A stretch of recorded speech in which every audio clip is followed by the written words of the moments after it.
வணக்கம் மகளே, welcome to the ஃபென்சர் show. இன்னைக்கு ஷோல நம்ம பார்க்க போறது இன்பமே சூழ்க அப்படின்ற ஒரு மலேசியன் மூவியோட ரிவ்யூ. இந்த படம் பாத்தீங்கன்னா ஆஸ்ட்ரோ வானவில் அப்படின்ற ஓடிடில அவைலபிளா இருக்கு.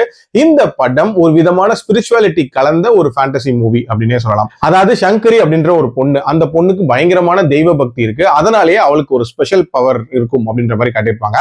அதாவது யாருக்காவது ஏதாவது ஆபத்து நடக்க போகுது அப்படின்னா அதை முன்கூட்டியே அவங்க கணிச்சிருவாங்க அப்படின்ற மாதிரி காட்டுவாங்க. அதை யூஸ் பண்ணி நிறைய பேரை காப்பாற்றவும் செய்வாங்க.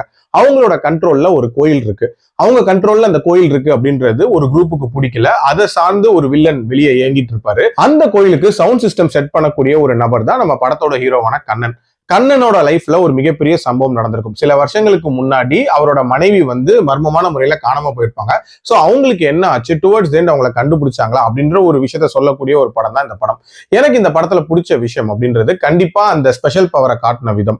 இதே மாதிரியான ஒரு கான்செப்ட்ல தமிழ்ல இதுக்கு முன்னாடி வந்த படங்கள் அப்படின்னு பாத்தீங்கன்னா விஜய் நடிப்புல வந்த அழகிய தமிழ் மகன் சொல்லலாம். அதே மாதிரி வைராஜா வை அப்படின்னு சொல்லிட்டு கௌதம் கார்த்தி நடிப்புல வந்தது சொல்லலாம். சோ இதே மாதிரியான ஒரு தீம்ல தான் இந்த கதையும் எடுத்திருப்பாங்க. பட் இதுல என்னன்னா அந்த ஸ்பிரிச்சுவாலிட்டி அப்படின்ற ஒரு விஷயத்த உள்ள கொண்டு வந்திருப்பாங்க. அதே மாதிரி இந்த படத்துல அந்த காணாம போன பொண்ணுக்கு என்ன ஆகிருக்கும் அப்படின்றது ஒரு இன்ட்ரெஸ்டிங்கான விஷயமா இருந்துச்சு. அதே மாதிரி லாஸ்ட் 10 to 15 மினிட்ஸ் அப்படின்றது பயங்கர எமோஷனலா போச்சு அப்படின்னே சொல்லலாம். அண்ட் ஹீரோவை பொறுத்த வரைக்கும் தன்னோட மனைவியை பிரிஞ்சுட்டு கஷ்டப்படுறது அப்படின்றதெல்லாம் நல்லாவே ஸ்கிரீன்ல காட்டியிருந்தாங்க. அண்ட் டியூரேஷன் வைஸ் பாத்தீங்கன்னா இந்த படம் லெஸ் தென் 1.5 hours முடிஞ்சிடும். ஒரு குயிக் வாட்சாவே பார்த்துடலாம்.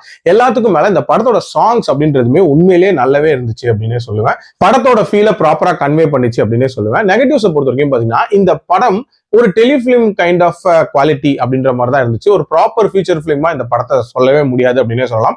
இன்னுமே அதுக்கான எஃபர்ட் இவங்க நிறையவே போட்டிருந்திருக்கலாம். எஸ்பெஷலி அந்த ஸ்பெஷல் பவர்ஸை யூஸ் பண்ணி ஒரு சில காட்சிகள் நல்லா அமைச்சிருப்பாங்களா, அது மாதிரி இன்னும் கொஞ்சம் இன்ட்ரெஸ்டிங்கான எலிமெண்ட்ஸ் ஆட் பண்ணியிருந்திருக்கலாம்.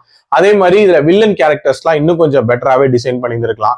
எல்லாத்துக்கும் மேல லாஜிக்கலாவே நிறைய விஷயங்கள் கனெக்ட் பண்ணியிருந்திருக்கலாம் அப்படின்னு தான் தோணுச்சு. ஏன்னா ஹீரோ ஹீரோயின்குள்ள நடக்கக்கூடிய அந்த சண்டை இவ்வளவு பெரிய விஷயத்துக்கு காரணமா அப்படின்றது கொஞ்சம் நம்புற மாதிரி இல்லை அப்படின்னு சொல்லுவேன். பட் ஓவரால் ஒரு டீசென்டான அட்டெம்ப்ட் கண்டிப்பா ஒன்ஸ் ட்ரை பண்ணி பார்க்கலாம். என்னோட ரேட்டிங் இந்த படத்துக்கு 2.75 out of 5. அடல்ட் கண்டென்ட்லாம் பெருசா இல்ல, தாராளமா பார்க்கலாம். மீண்டும் அடுத்த விமர்சனத்தில் சந்திக்கிறேன்.